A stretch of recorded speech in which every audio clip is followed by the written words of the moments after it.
Hi and welcome back to IGT. Thanks for joining us again. Today we venture out to Coventry Street in South Melbourne where we will meet a Greek-French pastry chef.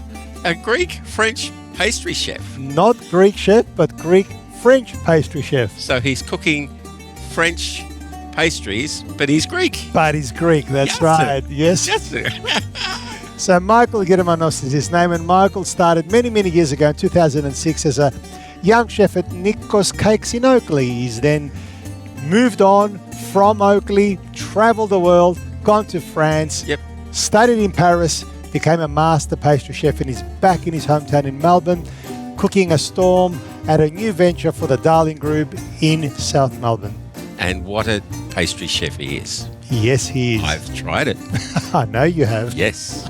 So let's see what this story is all about. Enjoy. Michael, welcome. Thanks, Alistair. Glad to be here. Mel, happy to be here. Tell me, where's mum and dad from? What's your heritage? Where are your roots back from Greece? So my heritage, mum's actually from up north, Siatista, and dad's from Peloponnesos. So he's just next to Aegio. It's called Diakofto. It's a small fishing village on the coast. Really beautiful. We're actually fortunate enough to visit there during our travels this year and swim in the waters that my grandparents would have swum in and grown up in, and it was a special feeling. So it's you feel really grounded, and it's nice to know where your roots lie. Where were you actually born? I was born here in Melbourne, Australia. So I've been born and raised in Melbourne. When I was younger, my parents were working quite a lot, and my grandparents played a big role in raising me. And I spent a lot of time growing up with Yam Papu, so I was very much immersed in that Greek culture from a young age. The first language I spoke was actually Greek prior to English. Bravo. It was only when I went to primary school that I started to speak English. What was the inspiration behind going into pastry chef? When I was younger, obviously, I touched on being raised by Yam Papu and sort of spending a lot of time in the kitchen in my younger years. And I got to watch Hiya cook a lot of desserts and sweets and spend a lot of time with her, watching her make all these traditional dishes that we were so accustomed to. So I actually wanted to begin in savory cooking. And the family was really taken aback when I went up to mum and dad and told them, look guys, I'm dropping out of school and I'm going to take up chefing. So yeah, they were a bit taken aback. They weren't expecting it, but I was working at the time in a Greek Zacharoplastio as a waiter, Nikos, in Oakley. So my journey started there.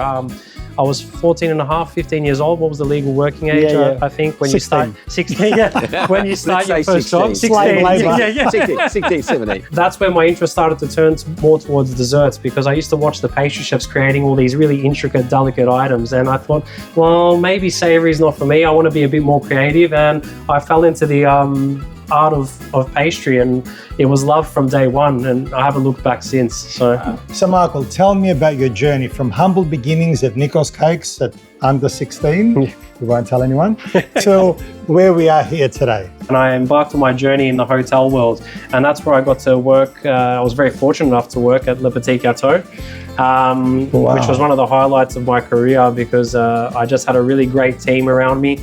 We created a brotherhood in the kitchen. Still to this day, we all have regular contact with each other, that team. Sort of like the Rat Pack of pastry. I was in Paris for a while. It was an extended period of months, nowhere near a year. Yeah, I went there and I trained at the Belle Conseil, which is one of the best pastry schools in the world, very highly regarded. That was where my career just turned. From there, I went to the Adelphi Hotel. I went to the Crown Casino. I worked at Crown. And now here I am, part of the Darling Group. So I'm heading up the Darling Group, executive pastry chef here. It's been almost 3 years. I'd say Paris, and working at Le Petit Gâteau, and then going on that trip to Paris, and then coming back and competing in Savor Patissier of the Year, which was a pastry competition, a national pastry competition. There were a few international chefs that came down, but we were judged by all the Michelin-starred chefs.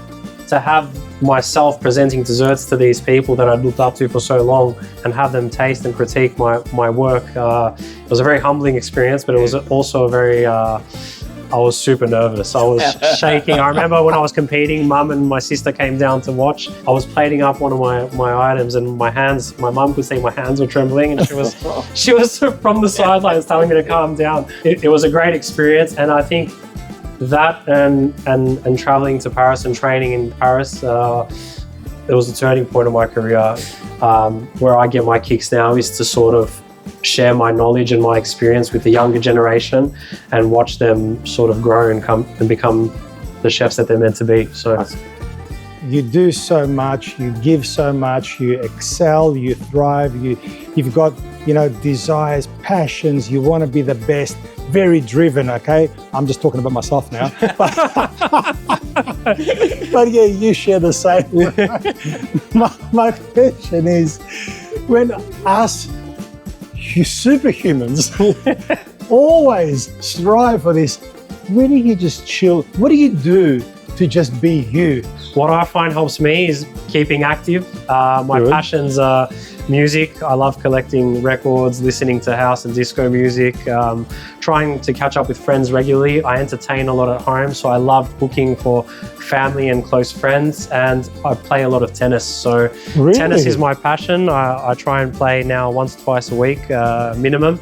And that's where I sort of get to blow off a lot of steam and have a bit of fun doing so. So wow, a lonely sport, a one-man sport. And hopefully try and drop a few kilos while I'm at it. So yeah. If you could see 10 years ahead, where do you see Michael being in 10 years from now? I'd like to think that by then I'll have children, have a family, slow down and take a leaf out of what I saw so much in Greece and Europe in general, where prioritizing life and family over work. So you've got the same aspirations that we all have. We all want to go back in one day, restore the work-life balance by living and enjoying every day in Greece. I'm very, very grateful that you had this interview with us. Thanks you very much for seeing I really us. appreciate it, mate. Well, that was a lot of fun, wasn't it, Skippy? It certainly was, and I learned how to do cheesecake very badly. Very badly. Yes, I stick to my omelettes, etc. But his ingredients were fantastic, and the end result, I've never had such beautiful food. Great. Well, you stick to savouries. Mike will do all the sweets. Yes. Greek chef, French pastries. Oh, French pastry. Oui, oui, monsieur. Oui, oui. And je m'appelle Alistair. Comment allez-vous? Oui. Okay, look, I'm really glad you guys had a good time. I know Skippy enjoyed all the food. Yeah. We will see you next Wednesday with our next episode, but for now, we'll say good night in Greek. Kalinikta. Kalinikta.